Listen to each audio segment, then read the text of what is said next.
I didn't really want to post this episode, which is why it is so late. But you catch me in the Mazda Cup in iRacing in Okayama. 4 red lights, and it's away we go. Pretty good start from me, about average compared to the rest of the field. The black car behind me getting a mega start. I move to the inside and try and dissuade him from going down, but he goes on the inside anyway. That means I have the outside, keeping it somewhat level. I've now got the inside for this next corner behind the Polish car. I don't know if it is Polish, but it's red and white, so it's either Poland or Monaco. It's one of those.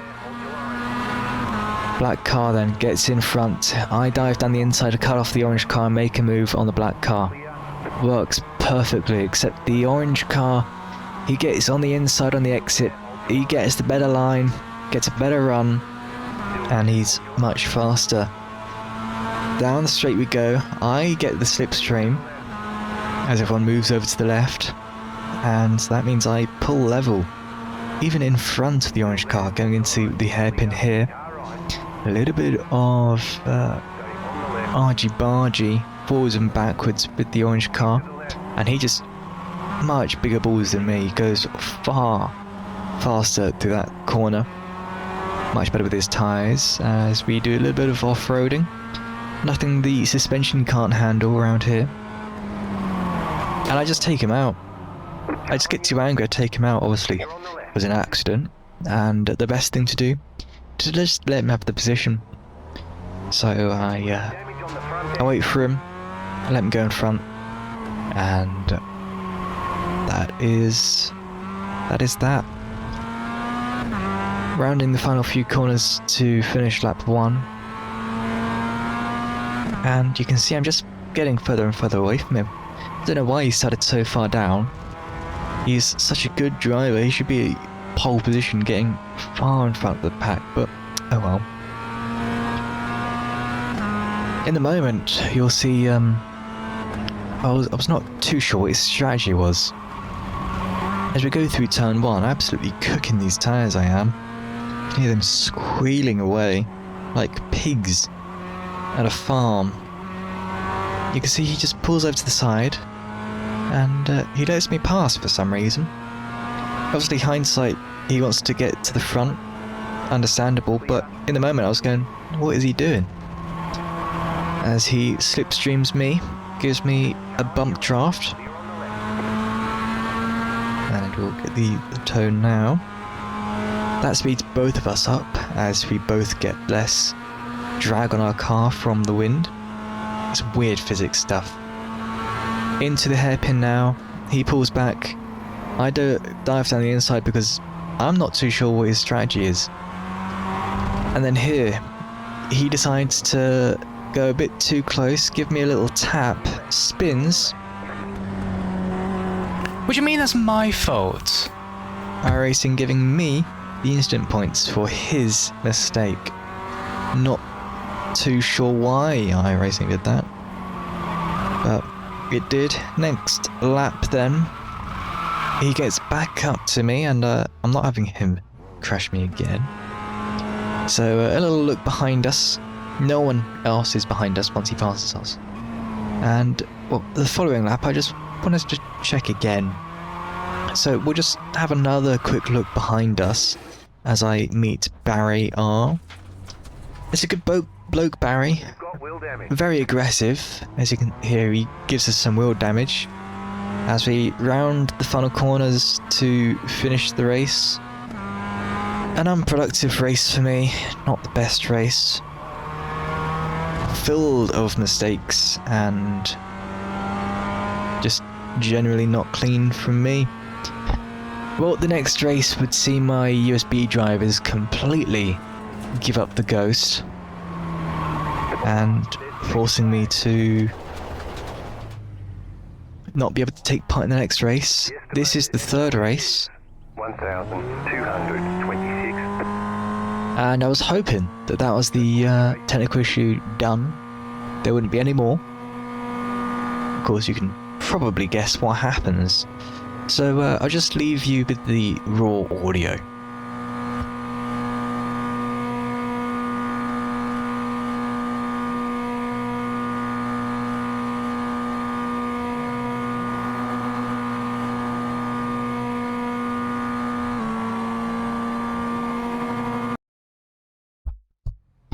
Yep, that is correct. I get a blue screen of death.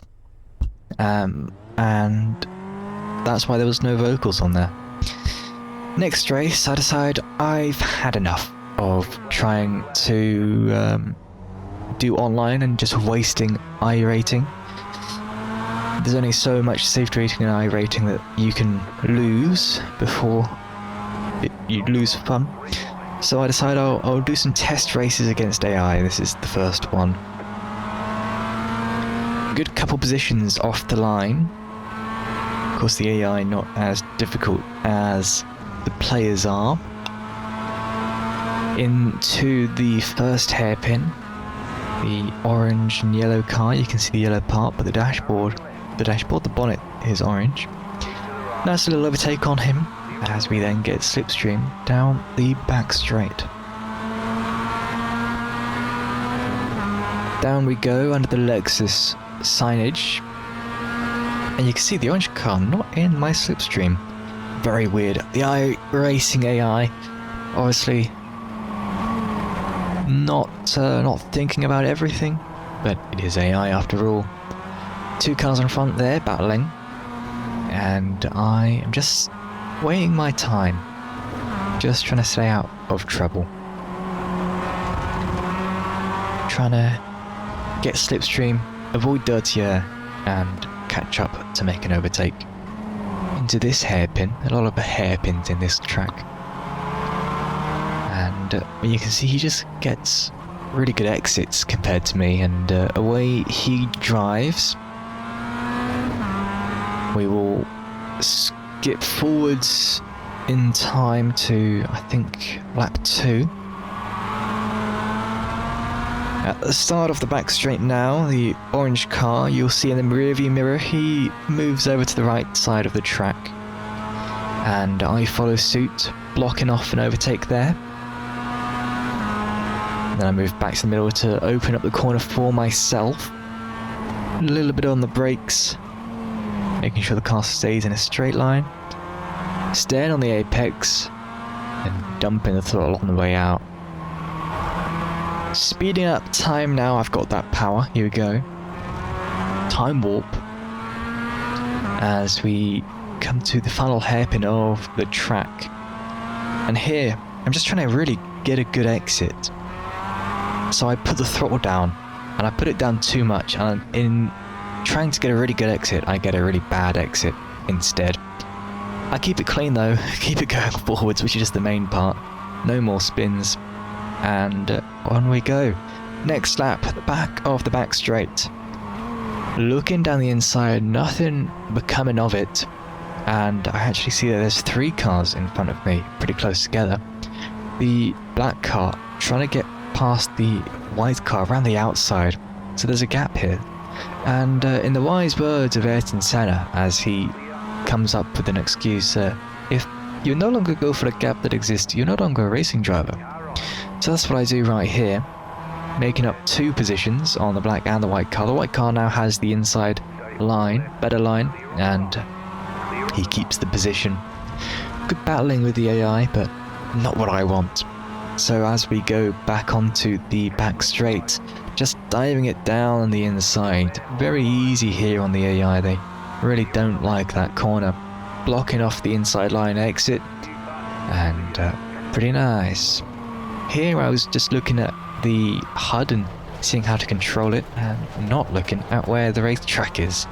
So off track I go, and that's 2 positions I have lost. Fighting it with the black, white and red car. Black, white and red? Black, blue and red. Down the inside, and in the moment I thought that he just swiped me and took himself out, but watching the replay back, that was completely my fault. And whoops. That's all I can say. Now back up to the blue and red car, who got past me. Down the inside, and it was a stupid overtake. I shouldn't have done it, but I did. Oh well. Not much you can do now. And that just really confuses the blue and red car. He's got no idea what he's doing. So the next lap, I think, well, the inside's way too dangerous. He's obviously got no eyeballs. So if I can't go down the inside for fear of being crashed into, I'm gonna go around the outside. So I just dive it down the outside, keeping it alongside through the long left-hander here. Oh, around the outside it seems to just go forever. Get the inside line, but he backs off and away I go. Next lap is the final lap, and there were no more fights, unfortunately. And that is me finishing the race. Not the best race, but oh well. As I said, I didn't really want to post this episode because there was no racing and I had so many technical issues, but